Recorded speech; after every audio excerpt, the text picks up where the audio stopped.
Bonjour à toutes et à tous. Les origines du totalitarisme a eu, dès sa parution en 1951, un retentissement mondial. C'est que cette œuvre, terriblement novatrice, proposait de comprendre comment la chose la plus impensable de l'histoire, les camps d'extermination nazis, avaient pu arriver en menant une réflexion sur la longue durée, en remontant l'histoire politique européenne et en utilisant les outils de la philosophie et de la sociologie. De plus, deux régimes étaient mis en parallèle alors qu'ils apparaissaient à l'époque très différents, la Russie de Staline et l'Allemagne de Hitler. On imagine à quel point une telle comparaison fut décriée et son auteur voué aux gémonies avant d'être considéré, quelques années après, comme une figure incontournable de la philosophie politique.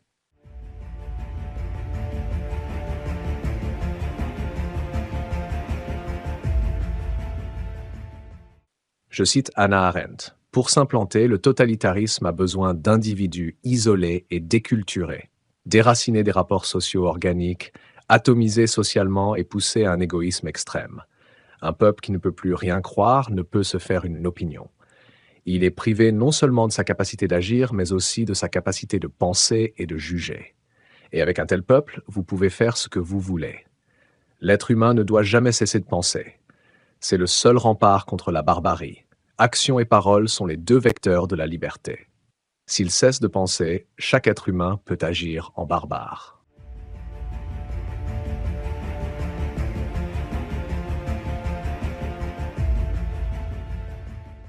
Hannah Arendt avait de bonnes raisons de tenir à son projet. Issue d'une famille juive allemande, elle avait étudié la philosophie avec les plus grands maîtres, Martin Heidegger, Edmund Husserl, Karl Jaspers, s'était intéressée à la pensée politique, Karl Marx, Léon Trotsky et surtout Rosa Luxembourg, avant de fuir l'Allemagne nazie pour la France.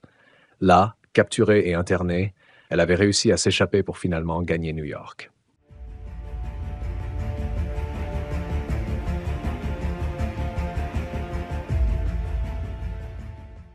Pour elle, nazisme et stalinisme relèvent d'un même genre politique, le totalitarisme. Ce type de gouvernement ne vient pas d'une tradition nationaliste particulière. Il est plutôt une sorte de conséquence logique du capitalisme d'État. Arendt montre comment l'antisémitisme, phénomène moderne distinct du vieil antijudaïsme, est né à la fin du XIXe siècle, au moment où les Juifs riches perdent, dans les États européens, la part de pouvoir politique qu'ils avaient acquise tout en conservant une puissance financière. Pour les mêmes raisons, à la Révolution française, le peuple a haï les nobles.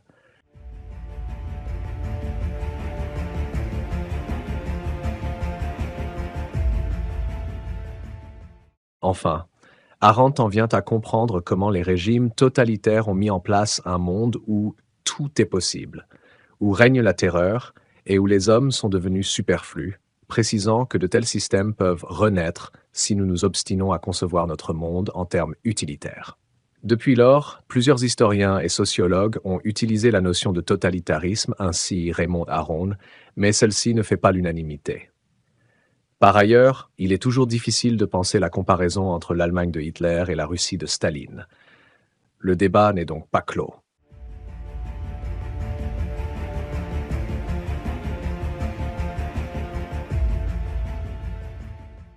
Hannah Arendt est à la culture de la politique, ce que Marguerite Duras est au roman, mais encore ce que Claire Lejeune est à la poésie et à l'essai, ce que Rosa Luxembourg est à l'engagement rougeoyant pour la cause commune, ce que Marguerite Yourcenar est au labyrinthe des alchimies de la littérature belge d'expression française, ce que Simone Signoret est aux lumières du 7e art, dans un monde dominé par les hommes, un monstre sacré. L'incarnation d'une sensibilité exigeante qui s'origine dans la conscience de sa fragilité, qui en éprouve les pièges et en assoit l'avantage, qui assure sa raison au gré de chacune de ses élévations dans l'escalade des chutes où l'humanité se précipite aveuglément sous l'emportement de ses passions avides, qui ouvre pour nous des fenêtres d'intelligence sur le non formulé, l'incommunicable et l'incommuniqué de la condition humaine.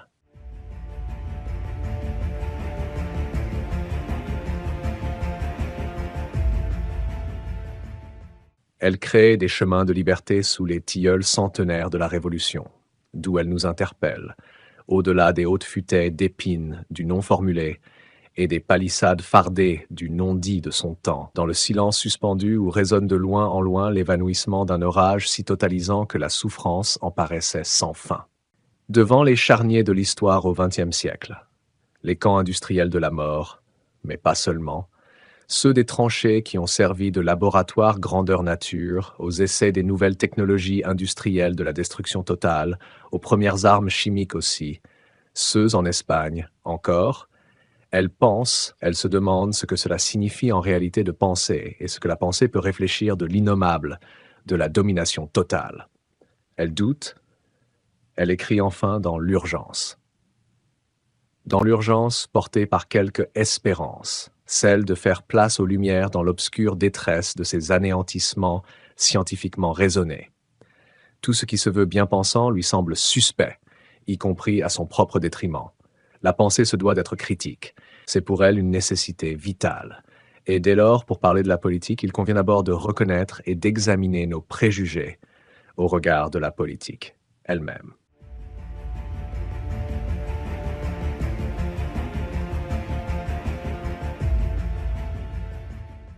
Hannah Arendt nous emmène à la recherche des ferments sur lesquels se forme la culture totalitaire, c'est-à-dire la culture par laquelle la domination totale des sociétés humaines peut être conçue, formulée et organisée.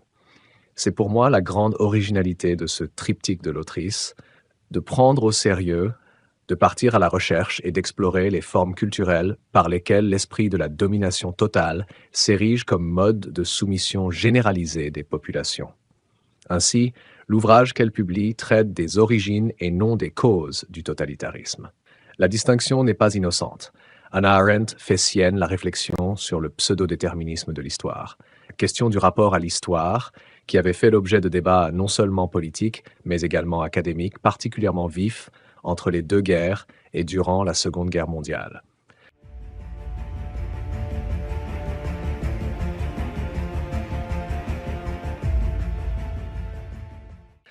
En effet, l'utilisation de l'histoire comme justification d'un incontournable déterminisme de l'action politique fait partie des stratégies de légitimation de l'instauration d'un ordre nouveau dans la domination des populations. Dans leur rhétorique de séduction, de conviction et d'aveuglement des masses, les régimes totalitaires ont eu recours à cette logique de l'histoire comme cause des aspirations et des choix politiques auxquels ils prétendaient. La possibilité d'une constitution de la connaissance historique comme science était très récente. Elle s'établit progressivement à partir de la deuxième moitié du XIXe siècle.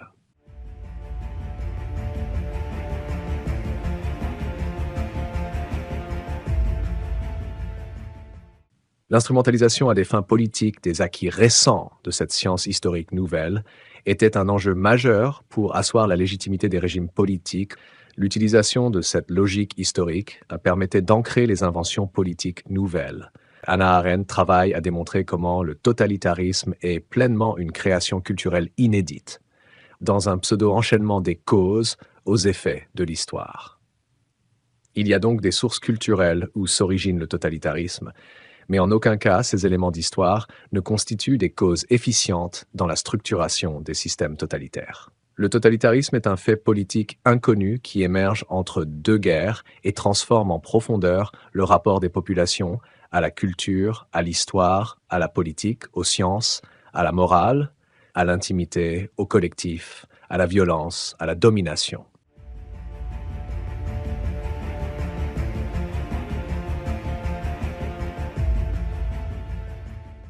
Il est difficile pour nous de mesurer combien, dans cette période de fin de guerre et de reconstruction, les informations et les commentaires qu'elle suscite sont abondants et contradictoires, posant des problèmes magistraux à l'interprétation des faits historiques sans qu'une théorie de ces questions ne soit encore établie. C'est à cet endroit précisément où la nécessité d'établir une théorie du phénomène totalitaire, dans la diversité de ses origines, de ses manifestations et de ses conséquences, s'impose à elle qu'Hannah Arendt entreprend d'écrire ce grand ouvrage auquel elle reviendra durant pratiquement toute sa vie. Cette exploration des conditions de l'émergence du totalitarisme comme invention d'une aspiration et d'une forme nouvelle de domination totale de la société est l'objet du voyage auquel nous convie Hannah Arendt aux origines du totalitarisme.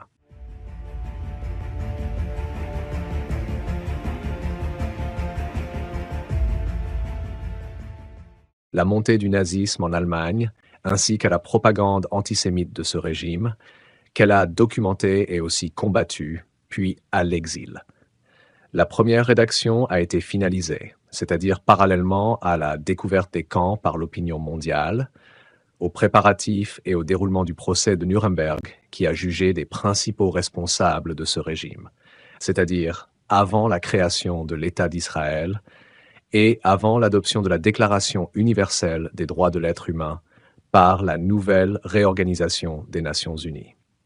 Il apparaît comme pleinement légitime qu'au moment d'entreprendre un travail d'ampleur sur la question de la domination totale, telle qu'elle a été pratiquée par le régime nazi, telle que Hannah Arendt en a fait l'expérience et telle qu'elle en découvre les conséquences si désastreuses et si spécifiques pour la communauté juive tout entière.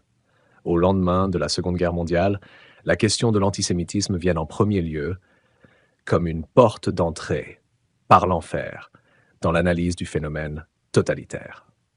Aussi, cette première partie présente un intérêt historique d'exception, même si, plus tard, et compte tenu de l'histoire de la seconde moitié du XXe siècle et du début du XXIe siècle, une approche du phénomène totalitaire ne pourrait plus être ouverte prioritairement par cette porte d'entrée spécifique.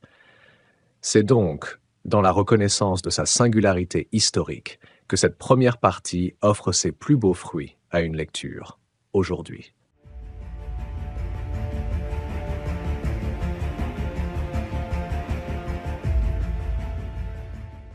D'abord, il faut saluer cette liberté de reconnaître d'emblée le rôle de l'impérialisme dans la formation de la culture totalitaire et de reconnaître de surcroît la fonction du racisme dans la formation de cette culture impérialiste. L'analyse de la pensée raciale reste magistrale jusque dans la finesse de ses diverses articulations. La mise en exergue du phénomène bureaucratique comme organe de la domination impériale. L'embarras dont les libertés et les droits de l'être humain sont l'objet sous la configuration de cette culture.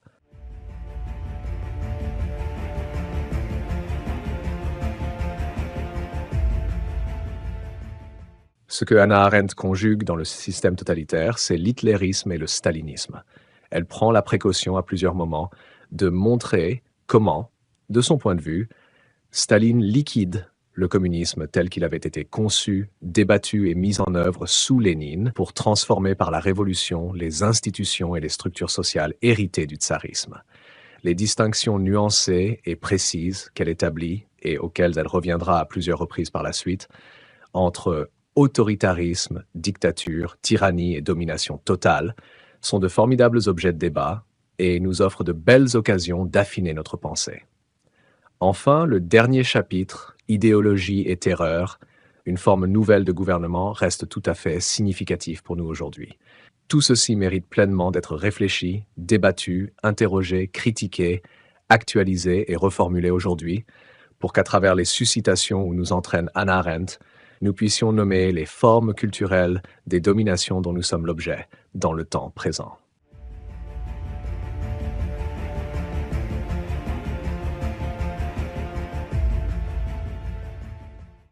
Je vous remercie d'avoir suivi cette vidéo. N'oubliez pas de la partager sur vos réseaux. Abonnez-vous pour m'encourager. Merci encore et à la prochaine vidéo.